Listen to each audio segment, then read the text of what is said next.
Hi, it's Lippy here again. I'm a shamanic healer, and in today's video I am going to cover a very exciting topic, and that is boundaries. I'm sure you've all heard about setting boundaries, how important they are, and I think at the moment, in the last couple of years, I've noticed it's almost become a trendy word, a trendy self-care word. So you will read lots and lots of articles, see videos all over YouTube, and there are countless books on the subject of setting boundaries and how important it is. And of course, as a healer, I appreciate the importance of boundaries, and I encourage my clients to install boundaries, to use boundaries where and when possible. But in my experience, I have noticed that there are a lot of times when you try to set boundaries in the way that we understand that we're supposed to set them, and it doesn't really work. And I had this experience firsthand. So I'm gonna share my story with you about my journey with boundaries and what I learned about setting boundaries. And the idea is to help you to understand the missing link. What is it that we overlook while trying to set boundaries, and why do they fail us? Why do the boundaries not really work? So coming back to my story now, I grew up in the kind of environment where boundaries didn't exist. I never learned how to have boundaries. I didn't even know what boundaries were for the longest time.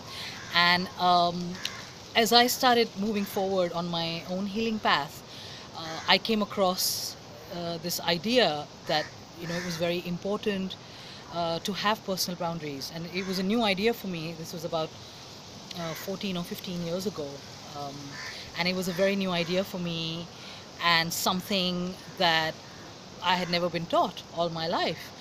So I was really excited at the idea, and it felt really powerful to be able to assert myself, set boundaries, and tell people where I stood. So, being the voracious reader that I am, I read up. I read every possible book I could find on setting boundaries. I scoured the internet looking for answers.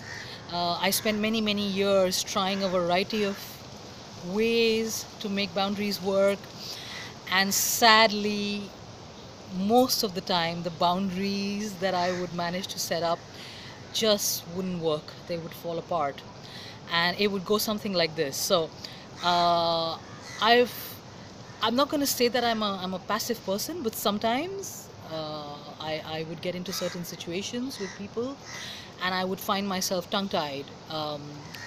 Where I needed to assert myself, I would suddenly freeze, and I would suddenly um, you know just not be able to uh, basically tell people to back off when they were getting too much into my space. I would just freeze up, and there are reasons for that, which I will discuss in a separate video. It's about how we freeze up around abusive situations and abusive people. So I would just freeze up, and I would go home. And I know that a lot of you have had a similar experience, where I would go home after that thinking, oh God, if I could have just said, if I could have just come back with an answer right there and then, or I would remember a comeback later, and then I would say, oh my God, if I had just said that, then that guy, that girl, she really got me.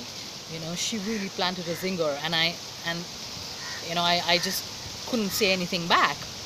And it was always a scenario of thinking about the answer later, and then feeling really enraged about not being able to express myself in a way that was self-protective. So I read up when I read up all these articles, and I learned by reading all this self-help literature, what I should say and how I should say it. I said, okay, wow, I have a tool now.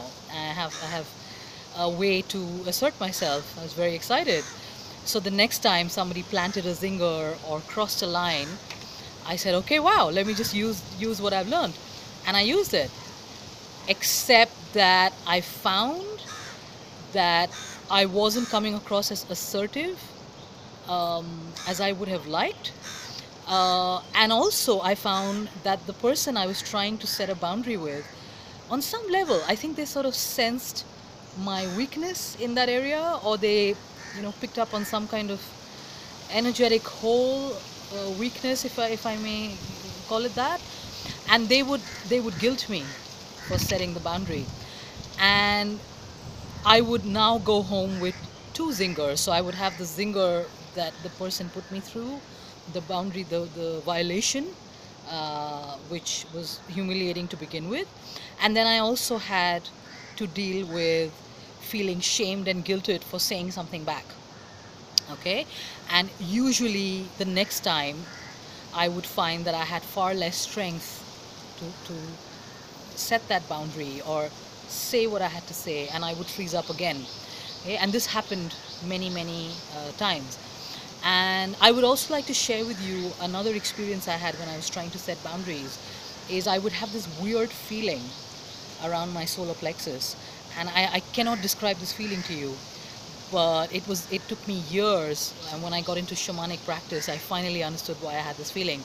But it felt like that when I was trying to assert myself or say something to protect myself, it felt like this area would just feel like there was this, it was like a hollow well, and there was no power coming from there. So I was using the techniques that I had learned. So I had step 1, step 2, step 3, but there was no power behind what I was trying to do.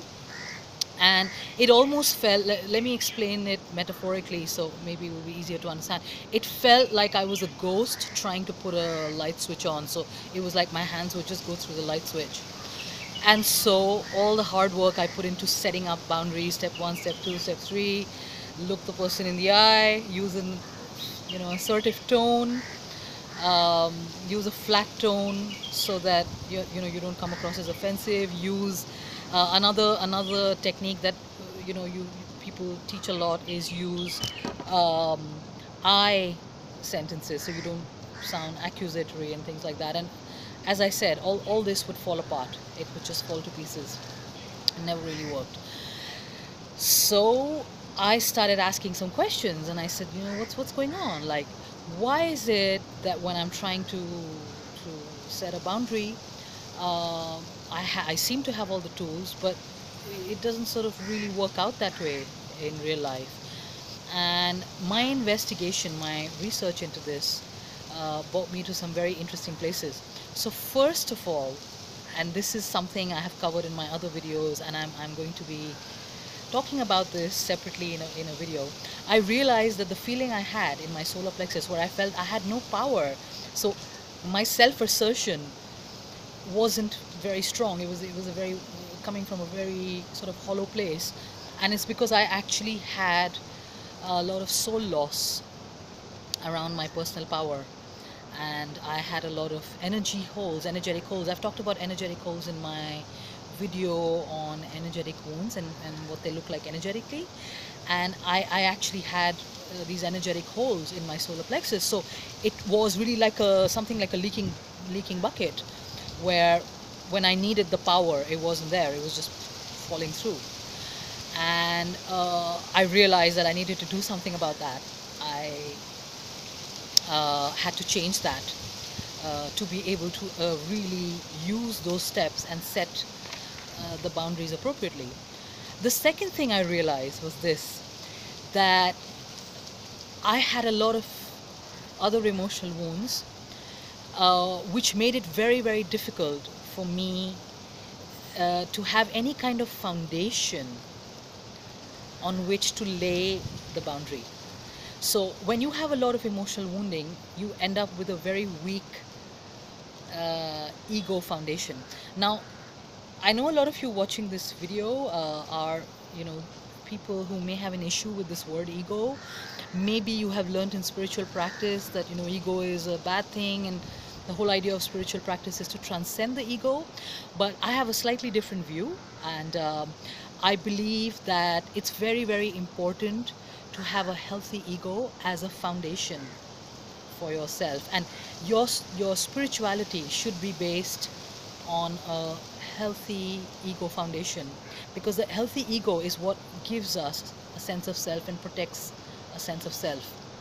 Now, if you have a lot of emotional wounds, you probably are not going to have a very healthy ego. In fact, either your ego would be very weak, or your ego would be used in ways that were very aggressive and very sort of arrogant, which again is not what we're trying to do when we're setting boundaries. Boundaries are not about arrogance. So having a lot of emotional wounds makes it very, very difficult to set boundaries, because you have no strong foundation, so that the boundaries will not stand. To understand this a little better, I'm going to give you another example here. So if you think of boundaries, literal boundaries, and you can imagine that you are a house, the fence around your house, your boundaries, need to be dug very deeply into the ground to stand. Because if they're not dug deeply into the ground, the minute there is a very strong force of wind, or somebody just comes along and kicks the fence in, you will find that the fences literally cannot stand their ground. And boundaries really are about that. They are about standing your ground, but you need to have a ground to stand on to begin with. So what you need to have effective boundaries is, you get to the steps, the assertiveness, the using the right words, the I sentences later. But what you need to do first is, you need to heal the wounds that make your foundation very weak, and don't allow these boundaries to literally stand their ground. Now, another thing I realized about setting boundaries, and why it was not working, was that I actually had a fear of setting boundaries themselves. So if I read all the steps and tried to implement them, there was one part of me which felt totally guilty and shamed for setting the boundaries in the first place. So I had such a strong sense of shame and guilt around this, that no matter what steps you put in front of me, it wouldn't make a difference. Because if the person who I was trying to set the boundaries with, if they psychically or energetically sense the shame and guilt, and some manipulative people do that, they are able to sense these things, and they shame you for setting the boundary, or they make you feel guilty for standing up for yourself, chances are you're gonna fall for it and your boundaries will not stick. So how do we change this, right? And the rest of the video is about that. So basically, this video is not only about why boundaries don't work sometimes, it's also about how do we get them to work. Okay. Now, before we go further, I want to make it very, very clear that I am not criticizing any of the amazing self-help authors out there, or any of the articles I've read on the internet, or any of the other YouTube videos on setting boundaries. That is not my intention. Okay. There's great information out there. All I'm saying here is that the steps that you normally see floating around in cyberspace, or in the bookstore, are missing a rung in the ladder. That's all I'm saying. And my aim today is to help you to understand how to build that rung in the ladder. And when you do that, you can go ahead and use those steps, and you'll probably have a better chance of making those steps stick, making those steps work. So I'm going to go right back to the beginning and discuss, what are boundaries? What exactly are they, before I go into how to build a foundation to hold them in place. So very, very simply, boundaries are simply psychological tools that we set to protect ourselves, our self-identity, our sense of who we are, and to tell the world what we will and will not stand for, what we will or will not tolerate, and who we are, in a sense, who we are. Okay. Now, boundaries are not the same as walls. So I come across people who don't have boundaries, they have walls. And if you try to penetrate these walls, you get stonewalled. If you try to do something that is upsetting to the person, you don't do it on purpose, but sometimes you may say something or do something that the other person doesn't like. I find that instead of being assertive and setting a boundary around that, around that topic, I find that instead you get stonewalled.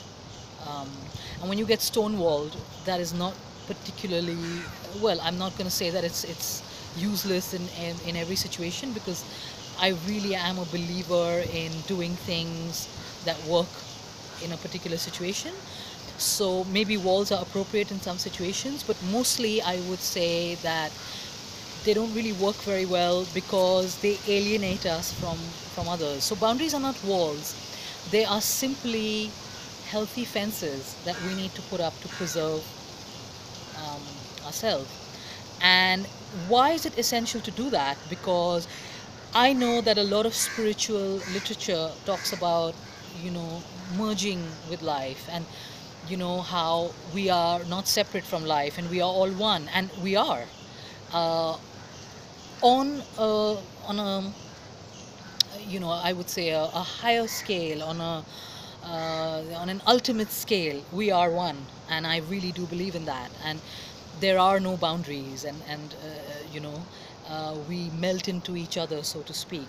Yes, but we are here on this planet to have a human experience, and as a human being, we need to have a strong sense of self-identity, and I would say a healthy ego, to operate successfully in this world. And if you and many people who are spiritually inclined get very upset when you talk about boundaries, because like, what do you mean, like, we're all one, and why this is an ego trap, and things like that. And I say to them, I'm like, well, you don't stop eating, you didn't stop drinking water, you didn't stop going to the bathroom after you embrace spirituality. So you do all those things to survive physically, and boundaries are what you need to do to survive psychologically. So if you don't stop doing all the things you do otherwise to survive, why would you not set boundaries and think that boundaries are not spiritual? Because to me, everything is spiritual. Okay, so coming back to what do you do if the steps that you've followed so far haven't worked? How do you make boundaries stick? And I have some good news and some bad news here. So the good news is that if you do the work to heal your deeper emotional wounds, you will find that you will naturally build a strong foundation and trenches that hold your boundaries in space. And then the steps that are outlined in the various videos, lectures, books that talk of boundaries usually work very, very well. They would be the next step. So it would be your emotional healing, and my little reference book just fell down here, sorry. So it would be emotional healing that you undertake to build that healthy ego, build that strong foundation. And that's the good news. When you do that, I have seen that boundaries work really, really well. The bad news is that depending on how deeply you are wounded and what kind of issues you have, it may take a substantial amount of time to heal the emotional wounds. Okay, I cannot tell you, I can't sit here and go like, okay, so if you heal one wound per week for the next, I don't know, 6 months, in 8 months you will be a very well boundaried person, because I can't put figures on it. I can't sit there and say this is how it works, because I don't know. I can't give you a timeline, but what I can tell you is this, that it will be worth it. And I personally, again, coming back to my own experience, found that when I started healing my emotional wounds, especially the energy hole I had in my solar plexus, which made me feel powerless whenever I tried to set a boundary. So I had the steps, but I had no power. Um, I found that when I started, curing myself of that, I found that the boundaries almost became automatic. It's almost like the steps I had learned earlier, just clicked into place. The fences just clicked into place, and they stuck. They really, really stuck. Um, when it came to my fear of setting boundaries, I realized that I came from a background with a lot of domestic violence. It was very dangerous in my childhood background to try to set boundaries of any kind, because if you tried to assert yourself in any way, or you could literally be putting. I was a little child. I had nowhere to go except the place that I was in. So it was literally like putting yourself in danger. And of course, we were not taught to set boundaries either. So I found that my fear came from there. My fear of standing up for myself came from that situation. And I had to do a lot of work on healing that fear and healing those wounds before I could have boundaries that stood their ground. And another thing that I found is that usually the general consensus on boundaries is that they are something you use in a manner of assertion. So you say them assertively, not aggressively. Okay? And again, I have found that it's very situational. So if you have healed your emotional wounds and you have a stronger sense of ego, or even if you haven't healed all of them, because I certainly haven't healed mine. It's a process, but I'm getting better at it. And as you get better at it, as I said, you will find the boundaries just click into place. They stay. But you may find that you get better at setting boundaries in one area, and there's still some other areas where you're still struggling with the boundaries, but that's fine.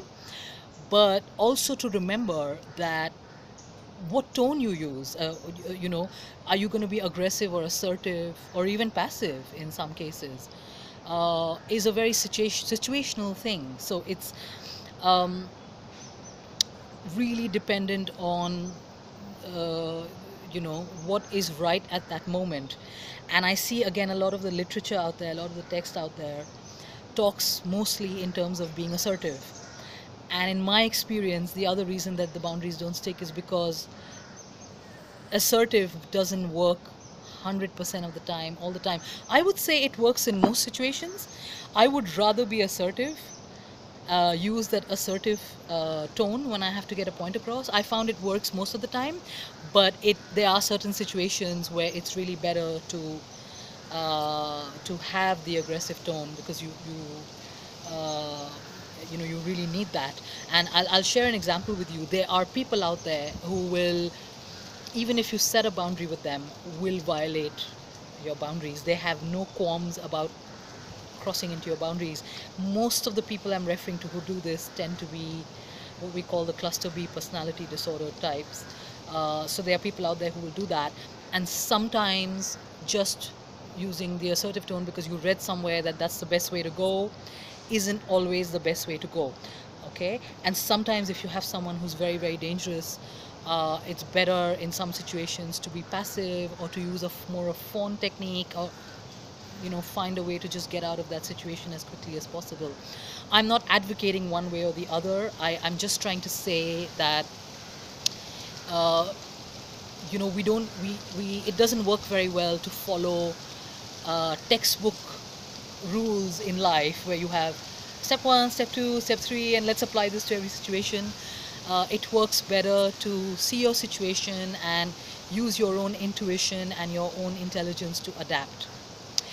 So on that note, I am going to close this video. It's been going on for a little while, and I want to get down to the beach and watch the fabulous sunset. And also there are monkeys running around here. So I was really scared during this whole video that they were gonna come and steal my camera. And as you know, boundaries don't work very well with monkeys.